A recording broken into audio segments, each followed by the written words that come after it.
지난주 우리는 에스라에 이어서 느헤미야를 함께 읽으면서 주님의 교훈을 듣고 있습니다.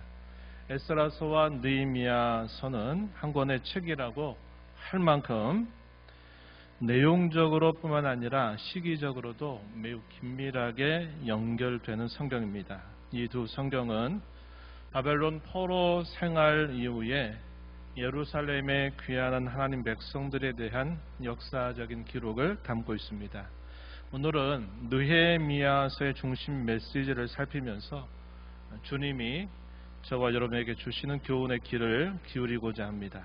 오늘 설교의 제목, 관성을 극복하는 신앙, 이렇게 제목을 정해봅니다. 관성이라고 하는 말, 우리가 많이 사용하진 않는데 가끔씩 또 우리가 듣기도 하는 표현입니다. 이 관성이라고 할 때 이 관자가 버릇, 습관할 때 우리가 버릇 관자를 쓰고요. 이 성자는 성질 성자를 쓰는 겁니다. 버릇이나 어떤 성질, 이것을 말하는 말인데 이게 무슨 뜻이냐면 어떤 물체나 물체의 운동이 그대로를 그대로 유지하려고 하는 성질을 두고서 이것을 관성이라 이렇게 부릅니다. 우리가 아는 뉴턴이라고 하는 사람, 하나님을 잘 섬겼던 이 자연 과학자인데, 이 뉴턴은 운동 법칙을 세 가지 정도를 자연에서 발견합니다. 그 첫 번째 운동 법칙이 바로 관성의 법칙이라고 하는 것입니다. 금방 말씀드렸던 것처럼 어떤 사물이나 운동이 어떤 운동을 하고 있거나 그럴 때 그 상태를 그대로 유지하려고 하는 그런 성질을 가진다. 그래서 이것을 관성의 법칙이다. 이렇게 그는 명명했습니다. 이것은 우리가 살고 있는 이 자연세계에서 늘 볼 수 있는 아주 자연스러운 법칙이 됩니다. 그러나 이 자연의 법칙만이 아니라 이것은 우리 본성의 법칙이기도 하다 하는 것에 우리가 함께 주목하기를 바라는 겁니다. 이것이 우리에게는 인생이라고 하는 시스템 전체를 언제든지 붕괴시킬 수 있는 치명적인 오류와 같습니다. 다시 말하면 죄와 부패와 옛사람의 모습을 향한 끊임없는 회귀 본능, 이것을 두고 관성이다라는 말을 여러분과 함께 나누고자 하는 것입니다. 오늘 말씀에 귀를 기울이면서 저와 여러분의 심령이 주의 은혜로 새롭게 되는 시간이 되기를 바랍니다. 먼저 우리가 생각하고자 하는 내용은 예루살렘에 귀환한 백성들의 신앙 부흥에 대한 것입니다.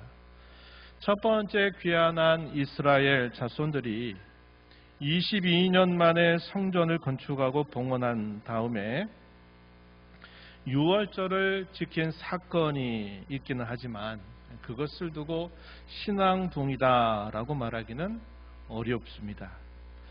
그 이후에 2차 귀환했던 에스라 때 그리고 3차 귀환했던 느헤미야 때로 보는 것이 좋겠습니다. 그렇게 되면 두 차례에 걸친 신앙 부흥이 있게 되는데 이것을 1차와 2차로 나누고 하나씩 그것을 살펴보기를 원합니다.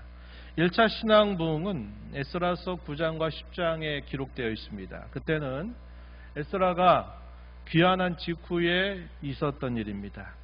시기적으로는 주전 458년경입니다. 성전이 완공이 되고 난 다음에 약 58년 정도 시간이 지나요.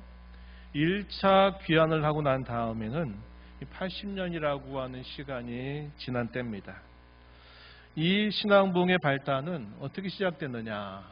통원 문제로 시작이 됐습니다. 우리가 지난 주일날 나누었던 주요 핵심 메시지가 바로 1차 신앙부흥과 관계된 것인데요. 에스라가 귀환하자마자 몇몇 방백들이 찾아와서 백성들의 지도자들로부터 일반 백성이 이르기까지 많은 사람들이 이방 민족과 통혼했다라고 하는 말을 듣습니다. 통혼은 주변 민족들과 강력한 연대를 이루는 가장 좋은 방법이었습니다. 하지만 문제는 그렇게 연대를 이루는 것이 단순히 안전을 위한 협력으로 그치지 않는다고 하는 것입니다. 그것은 종교와 문화의 수용을 뜻하기도 하고 그동안 살아왔던 삶의 타협과 또 삶의 변화에까지 아주 중요한 영향을 미친다고 하는 것입니다. 그래서 하나님께서는 이것을 두고 처음부터 엄숙히 이것을 금하셨다 하는 사실이죠. 율법에 익숙했던 에스라가 그 말을 듣게 되자마자 그는 너무나 그것이 충격적이어서 성경의 표현대로 보니까 기가 막혀서 통곡하고 금식하면서 하나님께 나아가 죄를 자복합니다. 그때 하나님의 말씀을 두려워하는 자들이 이 에스라와 함께합니다. 놀랍게도 남녀노소를 막론하고 수많은 사람들이 이 에스라가 하나님 앞에 행하는 그의 행위에 함께 동참하면서 민족적인 회개로 확대됩니다. 그리고 눈물로 회개한 것으로 그치지 않았습니다. 그들은 뭐라고 제안을 했냐면 우리가 3개월 동안의 아주 철저한 조사를 다 진행하자. 그래서 누가 어느 가정이 혹은 어떤 자녀가 이런 통혼을 참여하게 됐는가를 사실적으로 잘 조사해서 마침내 이방 여인과 그들 사이에 낳은 자녀를 내보내기로 결단하고 그것을 실행하게 됩니다. 그렇게 함으로써 에스라의 회개로 시작했던 것이 그들 민족 전체의 삶의 변화에 이르게 됩니다. 이것이 바로 첫 번째 신앙 부흥이다. 이렇게 말할 수 있는 것입니다. 그렇다면 1차 신앙 부흥의 의미가 무엇일까요? 하나님 앞에 자신들을 바로 세우기 위해서 큰 대가를 지불해서 마침내 그 열매를 맺었다는 것입니다. 그들이 치른 대가는 결코 작은 것이 아니라 상당한 것이었습니다. 우리가 지난주에 살폈던 것처럼 이미 가족을 이루고 생활을 하고 있는 그들 이방 아내나 남편을 내보내고 또 그들 사이에서 낳은 자녀를 내보내야만 되는 엄청난 대가를 치르면서까지 추후에 더 큰 대가를 치르지 않기 위해서 그들이 과감하게 결단하고 행했다라고 하는 것입니다. 이것은 죄 허물로부터 돌이켜서 새롭게 하기 위한 것이었습니다. 그리고 2차 신앙 부흥은 느헤미야서 8장에서부터 10장에 소개됩니다. 시기적으로는 그때가 주전 445년경 느헤미야가 예루살렘에 귀환해서 온 백성들과 함께 예루살렘 성벽을 완공한 직후입니다. 느헤미야는 동생이었던 하나니라고 하는 사람을 통해서 예루살렘의 형편이 어떠한가를 그가 듣게 됩니다. 그래서 바사 제국에서 그 말을 듣고 난 때로부터 그가 계속 하나님 앞에 기도해요. 자기 민족들이 당하고 있는 그 슬픔, 또 그 슬픔의 원인이 결국은 하나님 앞에 죄를 범했던 조상들의 그 죄로 인해서 당한 것임을 알고 자신이 마치 그 죄를 하나님 앞에 범한 것인 양 자기 민족을 품고 바사 제국에서 기도를 시작합니다. 이렇게 시작한 기도가 한 4개월 정도 동안 계속 되었습니다. 그렇게 기도를 하고 있던 중에 당시의 바사 왕이었던 아닥사스다 왕의 허락을 받고서 이 느헤미야가 예루살렘을 찾았습니다. 그가 도착하자마자 그는 이 예루살렘 성의 영편을 밤에 이곳저곳을 둘러봐요. 그리고 난 다음에 백성들을 불러 모아요. 그리고 나서 동료에서 우리가 이 무너진 예루살렘 성을 우리가 다시 세우자라고 말하면서 이 성을 쌓기 시작합니다.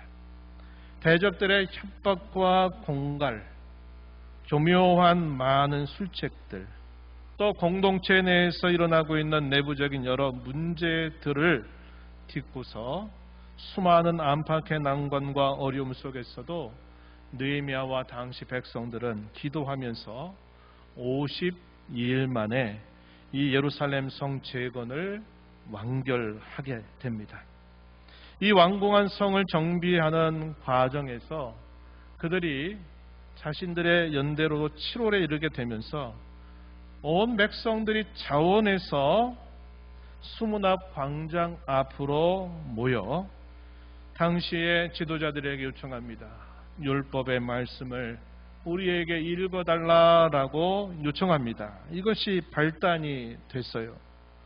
이것에 대해서 느헤미야서 8장 1절로 3절은 자세하게 기록해주고 있습니다. 한번 성경 본문을 한번 보시죠. 느헤미야서 8장 1절로부터 3절 내용입니다. 한번 보시면 이스라엘 자손이 자기들의 성읍에 거주하였더니 일곱째 달에 이르러 모든 백성이 일제히 수문 앞 광장에 모여 학사 에스라에게 여호와께서 이스라엘에게 명령하신 모세의 율법책을 가져오기를 청하매 2절 일곱째 달 초하루에 제사장 에스라가 율법책을 가지고 회중 앞 곧 남자나 여자나 알아들을 만한 모든 사람 앞에 이르러 수문 앞 광장에서 새벽부터 정오까지 남자나 여자나 알아들을 만한 모든 사람 앞에서 읽음에 뭇백성이 그 율법책에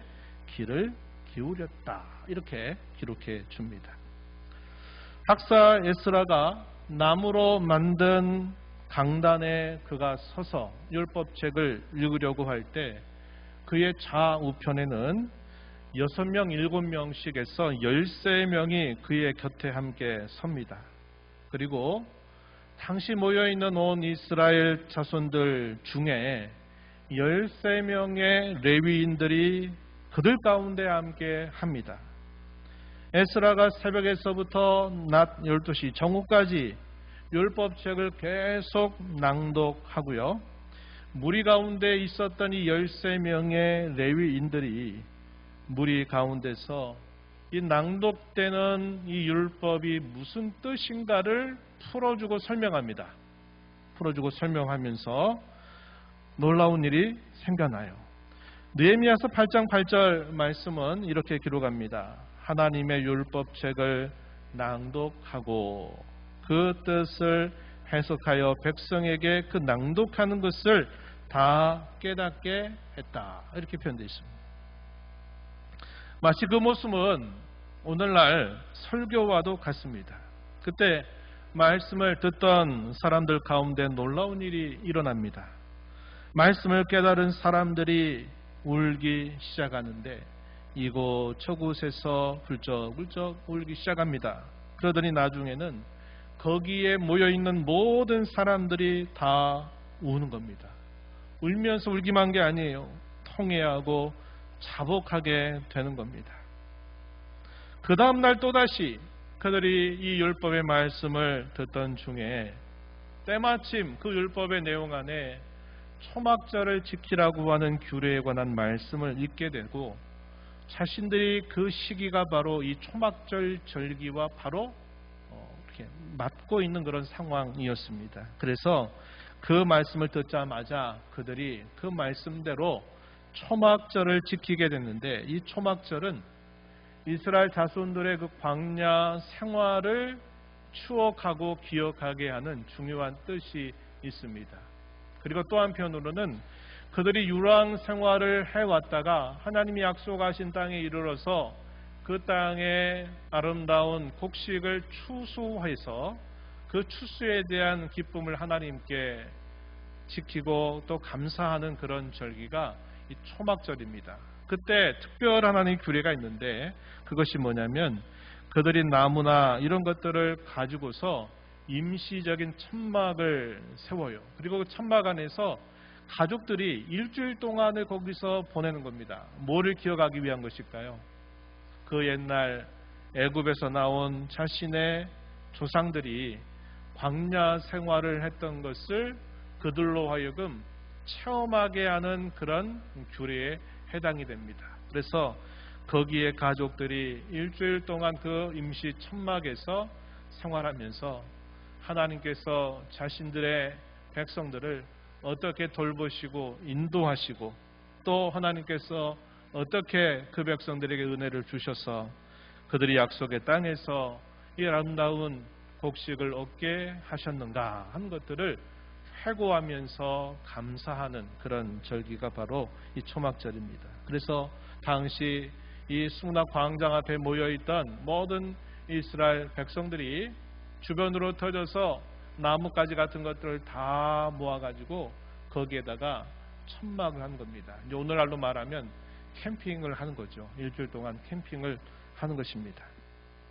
그래서 그들은 수문학 광장을 중심으로 해서 이곳저곳에 이러한 초막을 짓고 거기서 일주일을 지내요. 좀 불편한 일이 되겠지만 당시 그 백성들의 마음이 하나님의 은혜로 말미암아 이러한 절기를 지키는 것에 대해서 말할 수 없는 그 기쁨을 가지고 그들이 이 절기를 지켜요. 그리고 그 절기 가운데에서는 계속적으로 하나님의 말씀을 또 듣는 일들을 함께 하면서 그 당시에 지켰던 이 초막절에 대해서 뭐라고 평가하느냐. 느헤미야서 8장 17절 18절에 보면요. 여호수아 때로부터 그때까지 그와 같이 지켰던 적이 없는 유례 없는 이 초막절을 지킨 일이다. 이렇게 평가를 하고 있습니다. 그래서 저는 그 초막절을 두고 이렇게 말하고 싶은 거예요. 기쁨의 초막절이었다. 이렇게 말하고 싶습니다. 더 놀라운 것은 그 정도로 끝나지 않았다고 하는 점이에요. 그 절기가 끝나고 하루 정도가 지난 다음에 이스라엘 자손들이 또다시 함께 모입니다. 마치 약속이라고 한 듯이 그들이 모여가지고 모이면서 그들이 뭐하느냐? 금식해요. 그리고 그들의 옷을 갈아입었습니다. 굵은 베옷으로 입고 티끌을 무릅씁니다. 이것은 가장 큰 슬픔을 표시하는 당시 사람들의 일반적인 습관이었어요. 또한 모든 이방 사람들과 절교하고 서서 조상들의 죄를 자복하고 통회하기 시작합니다. 이것이 두 번째 일어난 회개 사건이었습니다. 낮 4분의 1, 우리의 시간으로 말하면 약 3시간 정도 동안 그들은 그 자리에 서서 낭독되는 율법의 말씀을 듣습니다. 3시간 동안 서서 들어요. 그리고 이어진 3시간 동안에는 뭘 하느냐? 그 들은 말씀을 붙들고서 자신들의 죄를 자복하고 하나님 앞에 엎드립니다. 그렇게 길고 오래되고 간절한 회개의 마지막 순간에 그들은 하나님 앞에서 언약을 갱신하게 됩니다. 그 내용은 느헤미야서 9장 38절에 기록되어 있어요. 거기 말씀을 한번 보시면 이렇게 기록하고 있습니다. 우리가 이 모든 일로 말미암아 이제 견고한 언약을 세워 기록하고 우리의 방백들과 레위 사람들과 제사장들이 다 임봉하나이다 하였느니라. 회개 기도, 두 번에 이어지는 이 회개 기도 끝에서 그는 하나님 앞에서 언약을 다시 새롭게 하는 일을 하게 됐다. 이렇게 표현합니다. 하나님께 언약을 세워 기록하고 임봉하는 것이 무엇을 뜻할까요? 지나간 세월 동안 하나님께서 언약을 맺으시고 그 언약에 신실을 하셨던 것처럼 이제 우리도 하나님과 언약을 맺은 백성으로서 하나님 앞에서 죄를 끊고 하나님이 우리에게 신실하게 대하셨던 것처럼 우리도 하나님만을 신실하게 섬기겠다라고 하는 엄숙한 서약을 나타내는 것이었습니다. 오늘 저와 여러분에게도 이런 언약 갱신이 필요합니다. 구원에 대한 뿌리 깊은 오해가 우리에게 있는지 모르겠어요. 믿음으로 구원받는다. 우리의 행위를 통해서가 아니라 우리는 하나님의 은혜로 구원받는다 하는 진리를 잘못 이해하게 되면 하나님 앞에서 우리가 책임져야 될 의무를 너무나도 쉽게 저버리게 되는 겁니다. 우리도 언약 백성으로 살겠다고 하는 거룩한 다짐이 있어야 하고 그것은 끊임없이 갱신되어야만 하는 것입니다. 여기서 더 나아가서 그들은 언약의 인을 치면서 매우 구체적인 실천 사항을 하나님 앞에 다짐하고 실행에 옮기면서 열매를 맺습니다. 그래서 이것을 두고 두 번째 신앙부흥이다라고 말하는 것입니다. 그렇다면 이 두 번째 신앙부흥의 의미가 무엇일까요? 이것은 자신들이 하나님 앞에 세운 언약을 지키기 위해서 혹은 다시 과거의 모습으로 돌아가지 않겠다라고 하는 결단과 실천입니다. 1차 신앙 부흥과 뭐가 다를까요? 첫 번째 신앙 부흥에서는 자신들이 잘못된 길을 계속 살아왔다고 하는 것을 깨닫고 하나님 앞에 그들을 다시 세우기 위해서 큰 대가라도 치르겠다고 하는 그런 결단과 함께 그것을 완성한 데 그 의미가 있다면, 두 번째 신앙 부흥은 하나님 앞에 세운 것에 대해서 이제는 다시 과거로 돌아가지 않겠다라고 생각하면서 그를 위한 대가를 치러서 완성한다라고 하는 의미를 가지고 있다는 것입니다. 오늘 저와 여러분에게도 이런 신앙의 자세가 절실합니다. 우리는 신앙을 어떤 것으로 여기는지 모르겠어요. 신앙을 우리가 살아가는 삶에 좀 더 우리의 삶을 윤택하게 하거나 좋게 해주는 그저 액세서리 같은 것은 아닌지, 우리가 살아가면서 어려움을 만날 때 우리에게 도움을 주는 요술방망이와 같이 이 신앙을 여기는 것은 아닌지 우리는 되돌아보아야 합니다. 우리는 너무나도 고귀한 신앙을 그런 것으로 바꿔버려서는 안 된다 하는 것입니다. 우리가 늘 믿음이 최고라고, 믿음이 제일이라고, 믿음이 세상을 이긴다고 말하고, 이 믿음이 우리의 짧은 인생 넘어서 영혼에 이르도록 가장 갇힌 것이라고 우리가 말하면서도 우리가 이 신앙이라고 하는 것을 우리의 삶의 한 작은 부분으로, 때로는 우리가 살아가는데 그저 필요한 도움, 때로 우리가 우리 힘으로 어떻게 할 수 없을 때 이 요술방망이와 같은 그런 능력이라고 생각해서 그럴 때 신앙을 생각하는 이런 식의 태도를 우리가 가지고 있다면 이 신앙은 잘못된 신앙이다 하는 것입니다. 지금까지 나눈 이 신앙부흥 사건을 통해서 오늘 설교의 핵심 메시지를 함께 생각해 봅니다. 오늘 본문으로 시작해서 마지막 37절까지의 내용은 당시 이스라엘 자손들이 하나님 앞에 언약을 견고하게 다시 세우면서 결단한 것이 무엇인가를 잘 보여줍니다. 이들은 가장 먼저 하나님의 율법을 따르겠다라고 공적으로 맹세합니다. 오늘 우리가 읽은 본문 29절 말씀에 이렇게 기록하고 있어요. 다 그들의 형제 귀족들을 따라 저주로 맹세하기를 우리가 하나님의 종 모세를 통하여 주신 하나님의 율법을 따라 우리 주 여호와의 모든 계명과 규례와 율례를 지켜 행하여, 이렇게 기록합니다. 하나님의 종 모세를 통해서 주신 하나님의 율법을 따라, 이렇게 표현해 있어요. 하나님의 율법을 우리가 따르겠다라고 하는 엄숙한 서약을 온 백성들이 고백한 것입니다. 그런 다음에 하나씩 하나씩 구체적으로 맹세하는 내용이 무엇인가가 소개됐는데, 그 내용이 이어지는 말씀 30절부터 37절까지 쭉 이어집니다. 순서대로 한번 잠시 살펴보면요, 그들이 구체적으로 서약한 내용이 첫 번째가 뭐냐면 본문 30절 말씀에 표현되는데 통혼을 하지 않겠다라고 하는 것입니다. 이 통혼의 문제가 가장 먼저 앞에 그들이 하나님 앞에 약속하고 있는 부분이에요. 30절 말씀해 보면 우리의 딸들을 이 땅 백성에게 주지 아니하고 우리의 아들들을 위하여 그들의 딸들을 데려오지 아니하겠습니다 라고 하는 약속입니다.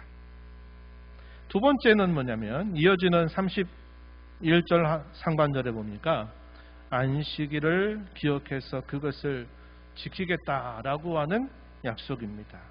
31절 앞부분에 보면 혹시 이 땅 백성이 안식일에 물품이나 온갖 곡물을 가져다가 팔려고 할지라도 우리가 안식일이나 성일에는 그들에게서 사지 않겠다, 이렇게 약속을 하는 겁니다. 모든 사람들이 자신들의 먹고 사는 문제, 조금 더 많이 얻고 조금 더 많이 누리기 위해서 땀을 흘리고 또 그들이 상호발동을 하고 무엇인가를 얻으려고 하는 일들을 우리는 그것을 다 버리겠다는 겁니다. 오직 하나님 안에서 우리가 하나님을 예배하는 일에 집중하겠다는 것이죠. 세 번째는 안식년 제도를 준수하겠다고 하는 약속입니다. 31절 하반절에 보니까 일곱째마다 땅을 쉬게 하고 모든 빚을 탕감하리라 하는 약속이었습니다. 말이 그렇지 이게 쉬운 일 아니죠. 이게 무슨 말입니까? 6년 동안은 땅을 경작하다가 7년째가 되면 그 땅을 그대로 내버려 두는 겁니다. 그 땅에서 아무런 농사를 하지 않겠다는 것이에요. 탕감한다는 게 뭘까요? 다른 동족이나 어떤 사람이 내게 빚을 졌어요. 또 종이 됐어요. 그런데 이 7년이 되면 그것을 아무런 대가를 받지 않고 자유하게 해주겠다는 겁니다. 이것이 갖는 경제적인 손실은 상당히 컸을 거예요. 그럼에도 불구하고 자신들은 하나님께서 모세를 통해 주셨던 이 말씀을 따라서 안식년을 지키고 그 제도를 따라서 이런 일을 행하겠다라고 말하는 것입니다. 네 번째는 성전을 위해서 기꺼이 세금을 바치겠다고 하는 약속입니다. 이 내용이 32절 33절입니다. 성전에서 그 기능을 하기 위해서는 뭐가 필요할까요? 재물들이 항상 필요하죠. 또 그것들을 유지관리하기 위해서 필요한 것들이 이것저것 많이 있다는 겁니다. 그래서 그런 일들을 위해서 모든 백성들이 3분의 1 세계를 하나님께 바쳐서 이 성전에서 거행된 이 모든 일들에 어떤 어려움이나 문제가 없도록 하겠다라고 하는 약속을 한 것입니다. 다섯 번째는 또 그들이 제사할 때 제단불을 계속 피우기 위해서는 땔감이 필요해요.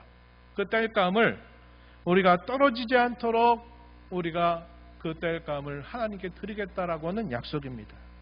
본문 34절 말씀에 기록돼요. 우리 제사장들과 레위 사람들과 백성들이 제비 뽑아 각기 종족대로 해마다 정한 시기에 나무를 우리 하나님의 전에 바쳐 율법에 기록한 대로 우리 하나님 여호와의 제단을 사르게 하였다. 이렇게 표현했습니다. 마지막은 첫 열매를 하나님 앞에 드리겠다. 그것이 땅에서 얻는 소산물이라도 그렇고 또 소유하고 있는 동물이라도 그렇고 심지어는 가정의 자녀로 주신 장녀라 할지라도 첫 열매로 하나님 앞에 구별해서 바치겠다라고 하는 엄숙한 서약이고 그들이 살면서 얻은 모든 소득의 10분의 1, 11조를 바치겠다고 하는 약속이었습니다. 그 내용은 35절부터 37절까지 길게 소개되고 있다 하는 겁니다. 그렇다면 이들이 약속했던 이 의미가 뭘 보여줄까요? 종교적인 혼합이나 우상 숭배를 처음부터 단절하겠다. 그 원인을 만들지 않겠다고 하나님 앞에 약속하는 것이고 하나님 앞에 예배하는 것을 다른 어떤 것과 바꾸지 않겠다라고 하면서 그 예배에 집중하겠다고 하는 그들의 다짐이 표현되는 겁니다. 그뿐만 아니라 자신들이 살고 있는 땅에 이 땅의 문제, 재물의 문제로 인해서 불평등과 원망과 원성이 나서 그 사회가 근간이 흔들리는 일이 없도록 의와 공평을 세워가겠다라고 하는 그들의 다짐이죠. 하나님께 제사하기 위해 예배하기 위해 필요한 것들을 공급해서 그런 일들에 차질이 없겠다라고 그들이 하는 것입니다. 마지막의 내용은 뭘까요? 자신들이 가지고 있는 모든 소유, 자신들이 가지고 있는 모든 재물보다도 하나님이 우리의 진정한 주인이 되신다라고 생각하고 그 하나님을 모시고 살겠다라고 하는 그들의 신앙의 결단이 이런 것들 안에 의미로 담겨 있다는 것을 보여주는 겁니다. 앞에서 살핀 그런 구체적인 실천 사항을 맹세한 목적이 무엇일까요? 그것은 다시 과거로 회개하지 않겠다. 예전의 모습으로 다시 돌아가지 않겠다라고 하는 그들의 마음이 여기에 목적으로 표현되고 있다 하는 겁니다. 그러기 위해서 이렇게 삶을 고치겠다라고 엄숙하게 맹세하는 것입니다. 우리의 본성적인 관성으로 돌아가지 않으려고 여러 편이하고 익숙한 것들을 거절하겠다고 하는 결단이고, 불편함이 있을지라도 우리의 신앙을 계속 유지하기 위해서 이것들은 얼마든지 감수하겠다라고 하는 그들의 목적이 이렇게 표현되고 있다는 것입니다. 오늘 저와 여러분에게 이런 신앙 자세가 필요합니다. 정말 필요합니다. 왜 그럴까요? 마지막 중에 마지막 때를 날마다 살고 있기 때문에 그래요. 신앙은 필요할 때 취하다가 그렇지 않을 때 어느 한쪽에 이렇게 담아두는 게 아닙니다. 액세서리가 될 수 없어요. 요술방망이와 같은 것이 아니라고 하는 겁니다. 이러한 말씀을 가지고 몇 가지 적용점을 나누고 마무리하겠습니다. 첫 번째 적용점은 신앙 세계에서 대가 없는 보상은 없다고 하는 겁니다. 저와 여러분의 신앙이 가장 귀한 것이라고 여러분 믿으시죠? 믿음이 정말 가장 복된 선물인 것을 여러분들은 믿으시죠? 아닙니까? 믿으시죠? 그렇다면 우리는 그것을 위해서 대가를 치를 준비를 해야 합니다. 대가를 치르지 않고 우리의 신앙이 깊어지기를 바라고 우리의 신앙이 더 좋아지기를 바라는 것은 유행입니다. 유행이에요. 우리는 신앙의 부흥을 위해서도 대가를 지불해야 되고, 세상을 살아가면서 그 신앙을 지켜내기 위해서라도 대가를 지불할 수 있어야 합니다. 여러분들이 살아오는 삶 속에서 무엇을 위해서 여러분이 대가를 지불하고 살고 있는가를 여러분들 오늘 말씀을 통해서 깊이 성찰하시기를 바라는 겁니다.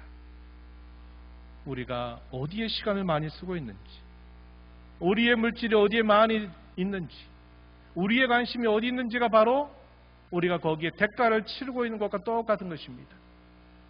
우리가 생각으로는, 입술로는, 말씀으로는 우리가 하나님이 최고라고, 신앙이 전부라고 말하면서 정작 우리가 말하고 행하고 있는 것은 엉뚱한 데로 향하고 있다면 이것은 빨리 우리가 수정해야 되는 부분이다 하는 것이죠. 두 번째, 신앙과 관성의 관계를 알고 개혁과 성찰을 게을리해서는 안 되겠다 하는 것입니다.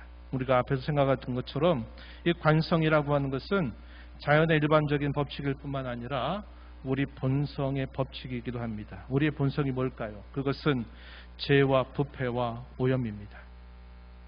그것은 그리스도인이 된 저와 여러분에게도 여전히 오래되고 뿌리 깊은 만성적인 습관처럼 남아 있는 것이고, 우리의 전 인격에 배어 있는 것입니다. 우리의 관성은 우리의 신앙과 조화되지 않습니다. 오히려 반대입니다. 그러니 우리의 신앙이 관성에 함몰되지 않으려면 이 정도면 됐다 생각하지 말고 끊임없이 말씀에 따라 개혁하고 말씀의 거울 앞에 우리 자신을 성찰해야만 한다 하는 것입니다. 마지막으로 살아있는 신앙으로 관성을 극복하자고 하는 것입니다. 이것이 오늘 설교의 결론입니다. 우리의 신앙이 죽은 신앙이 아니라 살아있는 신앙이라면 우리는 우리의 본성이라고 하는 이 관성과 끊임없이 싸워야 하고 그것을 극복하기 위해서 계속 힘쓰게 될 것입니다. 이것이 살아있는 신앙의 증거라는 것이죠. 오늘 말씀을 통해서 성령께서 여러분 자신에게 무엇을 말씀하시는지를 들어보시기 바랍니다. 그리고 주저하지 말고 순종으로 나아가는 저와 여러분이 되기를 바랍니다. 하나님 아버지, 오늘 저희들에게 주신 이 말씀을 통해 저희가 주님의 은혜로 말미암아 구원받아 하나님의 거룩한 자녀가 되고 이 믿음의 고귀한 선물을 이 땅에 사는 동안 받아서 살고 있음에도 불구하고 저희들의 본성은 항상 옛것으로 돌아가려고 하는 강렬한 회귀 본능이 있고 우리의 이 관성이라고 하는 것이 늘 있어서 우리의 신앙에 얼마나 많은 장애가 되는지 모릅니다. 신앙을 새롭게 하는데도 대가가 필요하고 우리의 신앙을 지켜나가기 위해서라도 대가가 필요하다는 것을 기억하고 저희 삶의 가장 값진 것을 이 일에 집중할 줄 아는 그런 신앙으로 새로워지가 되기를 진심으로 바라옵고 예수님 이름으로 기도하옵나이다. 아멘.